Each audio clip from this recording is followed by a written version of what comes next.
Bonjour, salam alaikum. Ici, on va parler de la définition de la dérivée et comment calculer la dérivée à l'aide de la définition. Donc, pour la définition de la dérivée, soit f une fonction continue de l'argument x défini dans un intervalle AB et soit x un point quelconque de cet intervalle.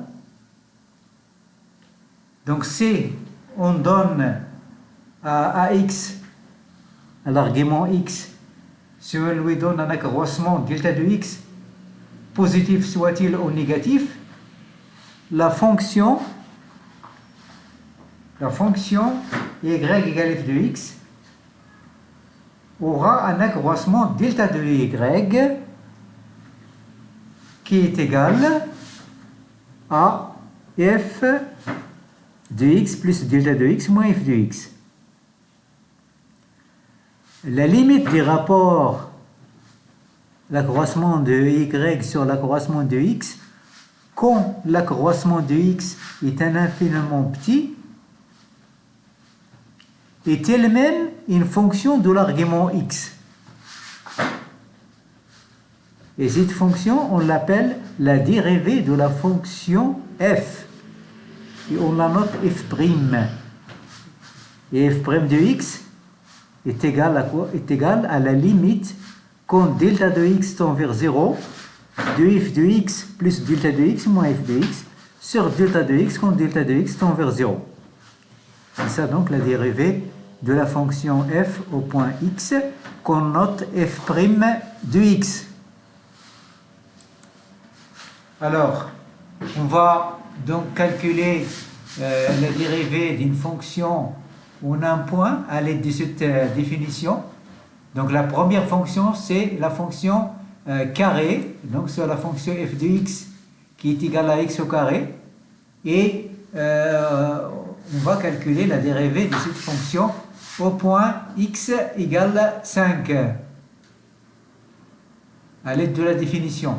Donc, pour x égale 5, quand x égale 5, donc y est 5 au carré, ce qui fait 25. Donc, on va donner à l'argument x, comme on a dit dans la définition, un accroissement delta de x. Alors, l'argument devient égal à 5 plus delta de x. Parce que delta de x, donc 5, on a augmenté 5 de delta de x. Donc 5 plus delta de x. Et la fonction aura la valeur, donc ça au carré. Donc 5 plus delta de x, 5 plus delta de x au carré,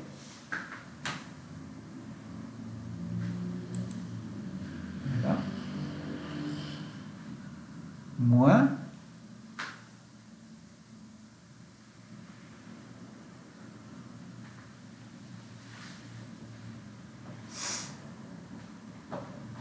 donc 5 plus delta de x au carré, et l'accroissement de la fonction delta de y, c'est quoi? C'est 5 plus delta de x au carré moins 5 au carré, qui est égal à 10.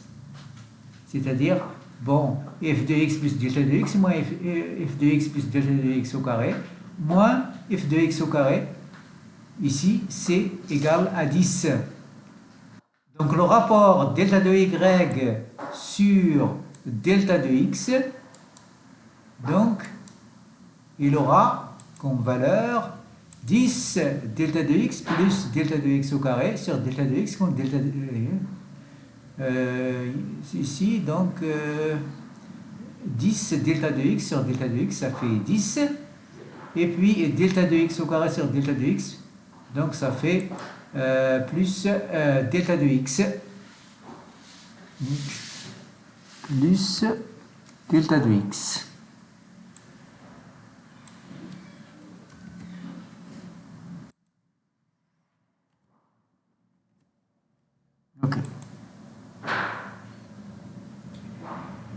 Et la limite de delta de y sur delta de x quand delta de x tend vers 0, c'est la dérivée de f, donc au point 5, c'est la limite de 10 plus delta de x quand delta de x tend vers 0, donc qui sera donc égal à 10.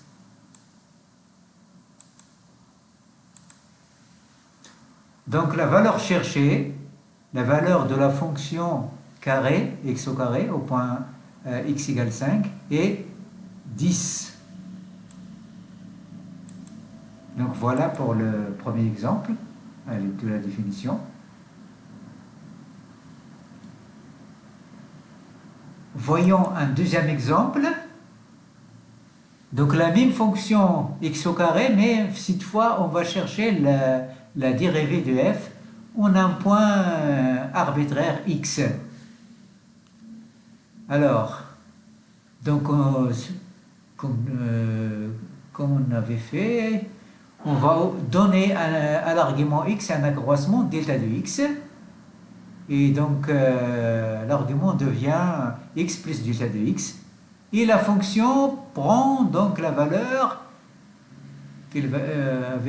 pour x égale delta de x. Donc elle prendra la valeur de x plus delta de x au carré.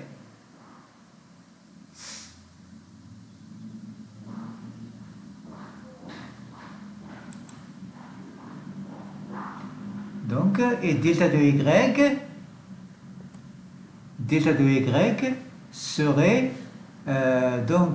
x plus delta de x au carré moins x au carré, c'est-à-dire f de x plus delta de x moins f de x. Donc c'est ça. En développant donc x au carré plus 2x delta de x plus delta de x au carré moins x au carré, ça donnerait 2x delta de x plus delta de x au carré.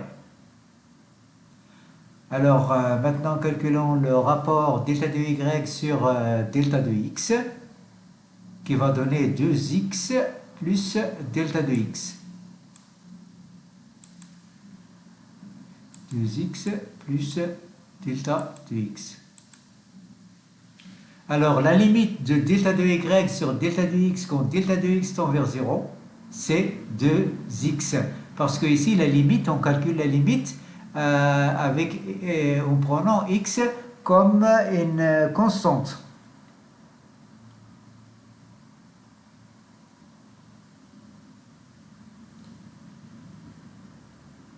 Lorsqu'on cherche la limite, ici, la grandeur petit x est supposée constante.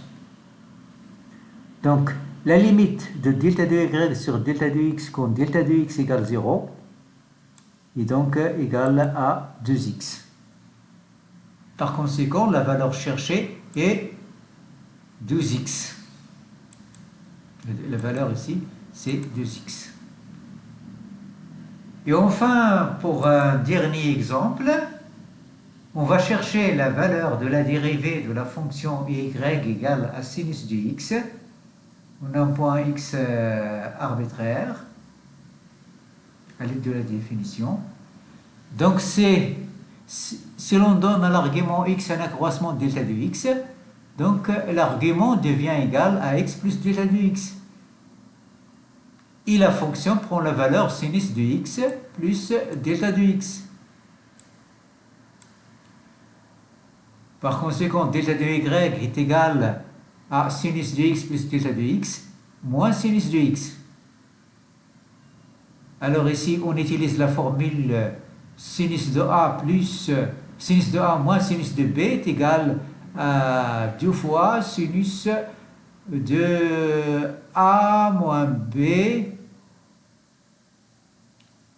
cosinus, donc 2 sinus de a moins b sur 2 cosinus de a plus b sur 2.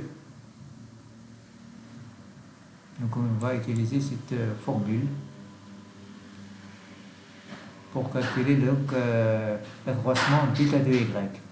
Et donc ça va donner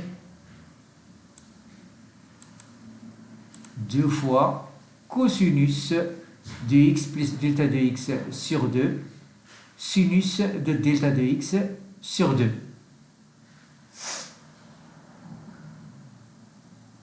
X plus delta de x et x. On a x ici, donc voilà, on a 1 moins p. Donc delta de x sur 2. Et puis ici le cosinus de x plus delta de x sur 2.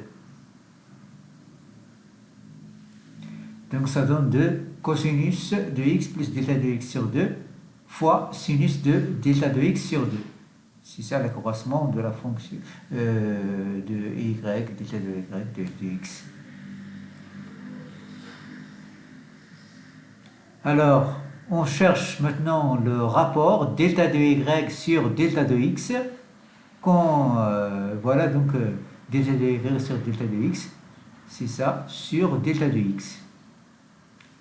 Puis on cherche la limite de ce rapport quand delta de x tend vers 0. Et on sait que la limite de sinus de x sur x, quand x tend vers 0, est égale à quoi? Est égale à 1.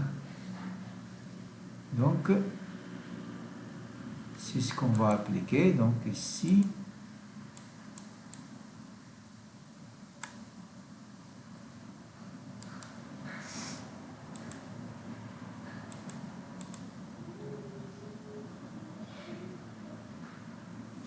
donc pour ce rapport,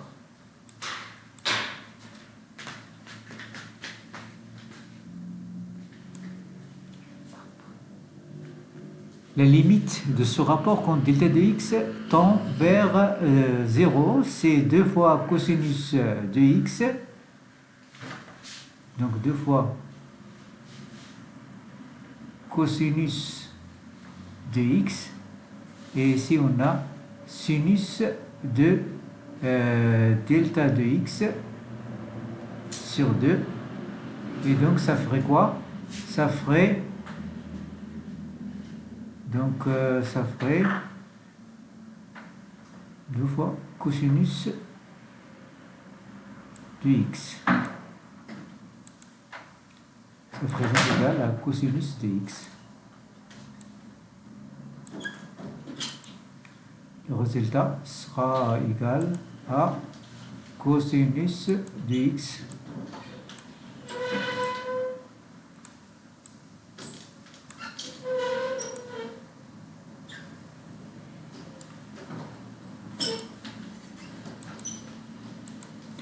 la limite de delta y sur delta de x est égale à la limite de cosinus de x plus delta de x sur 2 fois la limite de 2 sinus de delta de x sur 2 sur delta de x, donc ça fait sinus de delta de x sur 2 sur delta de x sur 2. Donc c'est égal à cosinus de x. Et voilà.